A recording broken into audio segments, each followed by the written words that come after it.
guddadhee daangaan keenya ribuu gaaraa deemtu san daangaan keenya ribuu gaaraa deemtu sani biyyi gamaa tun biyya arroollee jedhamti goomni gamaa ka ol ka'u sun eddoo jedhama achirraa ka'e ribuun gaaraa deemtu sun ribuun gaaraa deemtu gaara asaanu kanaa moti gaarri cha'anu laal gaara cha'anu santu nu deebisa ribuun gaaraa sun hunduu nu deebisi arroollee araddaa nuti itti dhalanne eddoo qal'oottan dhaladhe humna waraanatiin nuutu isinii laala odoju mangistiin nuutu boru laala odoju irraa kaanee biraa kaanee har'a daadhi itti baanee jirra bar oromiyaa nuti har'aa humni ituu fi karrayyuu ummanni aanaaf antaallee jiru qeerroo fi qarreen jaarsa fi jaartiin du'ee dadhabe ajjeesee dadhabe ardiin ta oromiyaati ummanni oromoo irratti haa dirmatu ummanni oromoo nu haa gargaaru nu qofaa muti ardiin oromiyaa irraa fuudhamta karrayyuu qofa irraan fuudham irra caalaa lolli abashootaa kun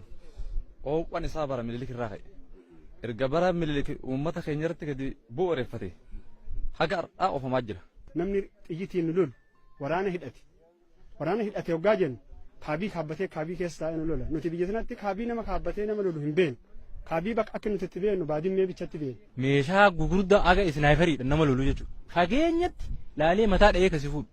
Dur waa eeboo fi kana wal lolamaa ture sanii miti jechuudha. Amma uummanni ati lafa sanatti argatu kun meeshaa xixiqqoo harkaa qaba olaanan kilaashidha jechuudha. Har'a jaarmaa jaarameetu duuban itti jira. Jaarmaa jaarameetu duuban itti jira. Borcatatti godaaneen qubanne iddoo guddoo godaaneen qubanne ka borcataa godaaneen qubanne haroo arbaan qubanne ona godhataan jiru lafa teenya maqaa haaraatti moggaasa'an jiru ergaan keenya uummata oromootiif. Lafa tana yeroo dheeraadhaaf akkuma reemtana jaarsi na dura dubbate lolli keenya ka jalqabe dheeraadha ubrii teenya kanaanii miti ubrii manguddoo hedduutu hima dhaalmaani lolli kun ka as gahe waa'ee lafa tana. Yeroo ammaa tana uummata oromoo malee waan tokko hin qabnu nuti. Amma kanutti jiru hujii dheengadda mootummaa wayyaanee mallas lafa kaayetu raawwisantu raawwataa jira amma. Lafti oromoodha oromoon akkamitti qannafamti jennaani bahidatti maqannasi chaalaal jedhe mallas gaafa jiru isa. Raawwiinni gaafa san lafa kaayesantu har'a godhamaa jira. Abiyyuu fi lamman kaleessa isaan kashuumaman. Wanti dubbannu hin jiru bar diinummaa addaa jallina addaa dubartii teenya dubartii saddeettu du'e amma wanti lakkoonyee harkaa qabnu dhiira dhiisi dhiirti qawwee dhoyti intala dubrarraa kaase gaafa intalti gurroo haddilee duuterra gaafa shambeen du'e dubartii lamaa dhume hunquuftuu gubbatti gaafa funyaan boolloo dubartii lamaa dhume dheengadda bara dheengaddaa dubra lamaa asitti dhume leedii roobatti agartanii dheengadda obboleetti xaasoo waattu waraanamee loonii wajji. Asiin ka'ee nuufi warra aanaa boosatti waldaangessa malkaa jiloo keessa baanee calalaqaa haroomaa diggaadhaa lafa ja'amtu jira ulaagaa lafa ja'amtu jira achirraan nuufi isaa waldaangessina nuufi gama warri aanaa boosa waldaangessa asiin deebisee kanaa gadi afartu nu daangessa sanii baddaa ribuu achi malee baddaa ribuu as hin qaban waan takka gaara deemu kana argisiisaa gaara deemu kana as hin qaban gonni kun jalli hoggaa achi baane lafa aadaa nuti itti waaqeffannu hirsii iddoo taja'amtu jira dirrisaa gama galma caffaadhaa ka jedhamatu kan nuti itti waaqeffannu jira teessoo teenya bichaadhaa teessoo warra keenyaa bichaa teessoo biyya karrayyuu bichaa teessoo karrayyuu baasuu dullachaa ituuti teessoo teenya araddaan teenya gama kana bakka hin jirre seensuma bakkatti isin agarsiifne qabni awwaalli nama keenyaa bakka hin jirre hin qabu. Lafa dur abboonni keenya kaakayyoonni keenya faan irra turan hundaa irraan waasaa turan jechuudha.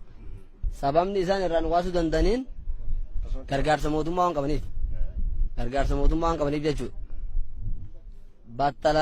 Battala isaanii boolla baay'ee gaffa geessanii qotanii akka ejjisatti dha'uu danda'us akka ciisichatti dha'uu danda'us akka taa'ee dha'uu danda'utti illee hundaa tolfatee nu lolu jechuudha. Hoggaa nuti lollee nuti sa'aatii ganamaa lolle waraanni dhufaa battala nuti irra jiru irraa nu haasaa jechuudha. Saniin booda hoggaa nuti gara manaa deebine battala teenya san taganamtu san inni qabate jechuudha. Waan madeengadda abdiilleen waraana akkuma 50 wayyaaneen salaxansiifte ummata keenya gartee achirraa buqqisa santu nutti jira amma. Kanumaafu kun lola tiffataatii fi qotee bulaatii miti lola siyaasati humna geessuudhaan deeggaramaa jira ummanni oromootii fi hayyoonni oromoodha namni wanni dhimmi kana na ilaalchisa hundinuu nurratti dirmate biyya tanaaf furmaata kennuu qabnaa jedha.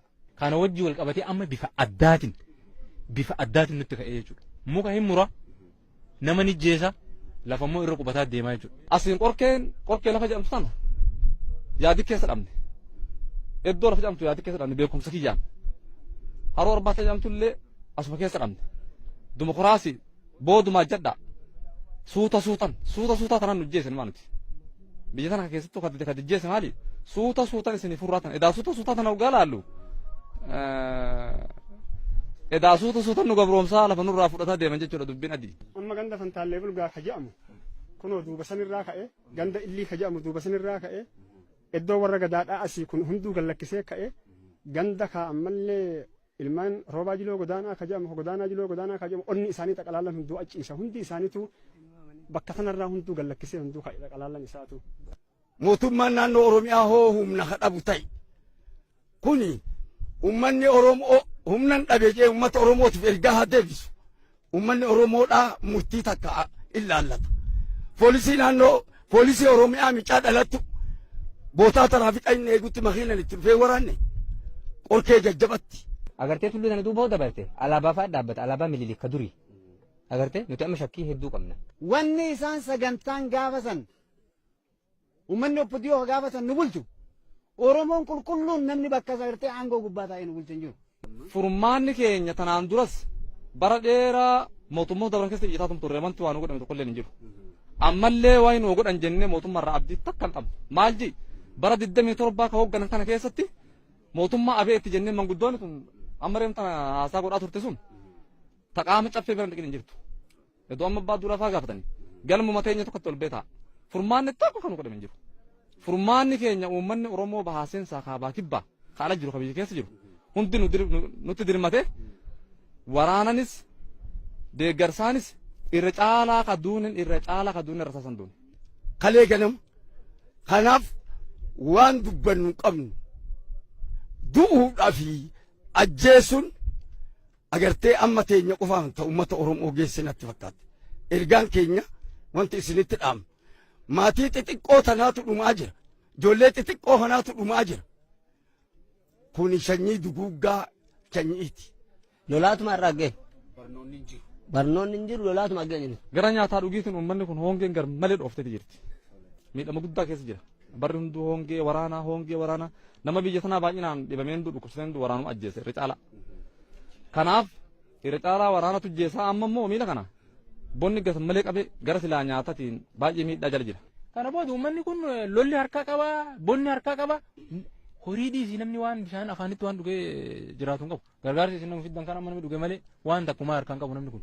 Garaafis amma erga ganama baanee jechuudha. Uummanni argitu kun lafa kanatti isaa ture nyaata wanti jedhamu afaan qoonqoo teenya kana kan nu dabarre. Akka ati argitu kana rakkoo hagana koo kana keessa jiru. Addunyaan illee haa nu dhageessu. Uummanni Oromoo haa nu dhaga'u addatti immoo. Uummata Oromoo qabna waan biraan qabu. Diinni kun biyya keenya irratti dhufee nu miidhaa jira. Uummanni Oromoodha akka nu gargaaru dhaabsa kana qabna. Dursa maal jechuu barbaada? Uummanni kun durirraa kaanee nutis naannoo kana hin beekna waa hundaa. Waan tokkotu jira. Maali inni uummanni Karrayyuu qabeenya qabaa, gaala qabaa, qawwee qabaa, lolee ofirraa dhoorguu danda'a jedhan.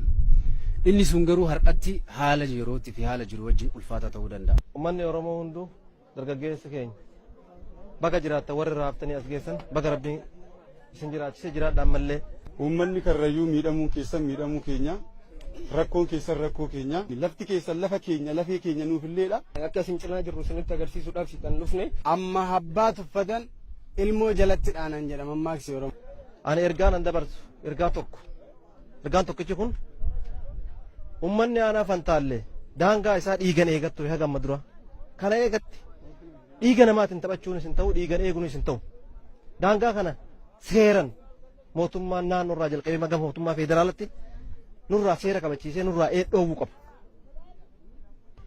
Nuyi akka nama tokkotti akka qeerroo tokkotti akka dargaggeessa tokkotti magaalaa Finfinnee irraa kaanee dhufnuun keenya jenneeti. Isinis keenya nutis keessa waan ta'eef.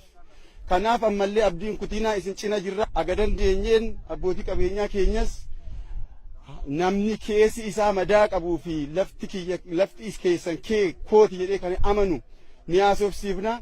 Uummanni Karrayyuu uummanni keenya obbolaan keenya abbootiin keenya abdii hin kutina akkuma har'a dhufnee isin ilaalle ammallee yeroo dhiyoo keessatti aga humna keenyaa deemnee isin gaafanna. Kan amma dhufnee haala irra jirtan laalletoo miidiyaatti gabaasnee rakkoo keessan hawaasa biraan geenye. Hijjannoon keenya qeerroo naannolee Oromiyaatirra jiran hunda gurmeessuudhaan isin faana dhaabbatanii isin abdiin kutina. Gama abbaa qabeenyaatiinis taanan isiniif hirmaachifnaan. Takkallee uummanni kun abdii kutachuu hin qabuun. Maaliif jennaan lafti ofii lafee ofiiti waan ta'eef. Uummata karrayyuuf birmachuu qaban jedhu uummata karrayyuutiif uummata boosata. Uummanni Oromoo uummanni kun bonni sitti hammaatee rakkoo hamaa keessa jira. Rakkoo hamaa kana keessatti lolli diinatiitti jira. Biyya keessa fi biyya alatti illee gargaarsan akka wal bira dhaabbannu dhaamsa isinii dabarsa. Har'aan tanallee kan dhufan weellistoonni keenyas jiru namoota baay'eedha qarreeris jiru. Abdii hin kutiinaa ejjannoon keessan itti hafuuf isin faana jirraa isiniin jenna. Hawaasisnee mootummaan uummatni Oromoo martinu akka isin cinaa dhaabbatu. Waa hundaan waan dandeenyu hundaan isin bira jirra.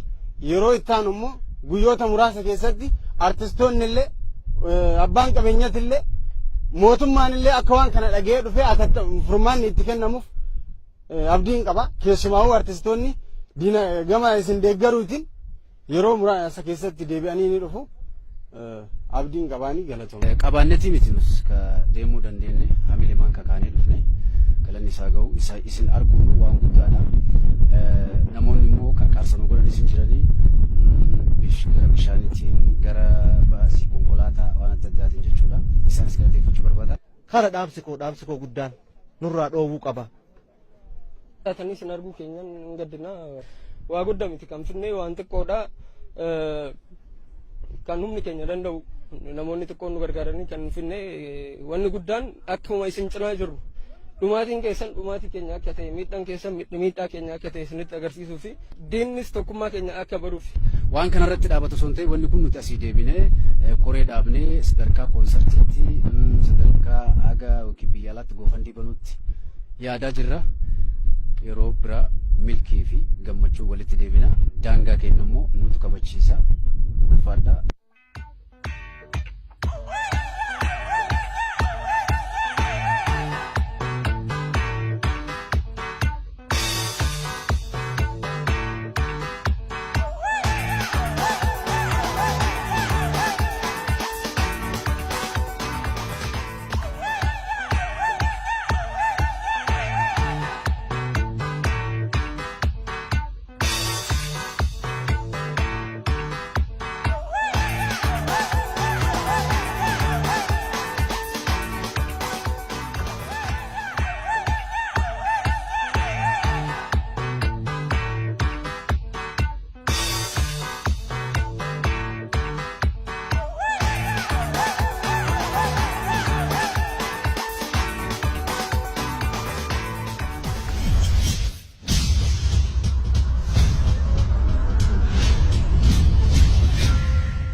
Ayas Story.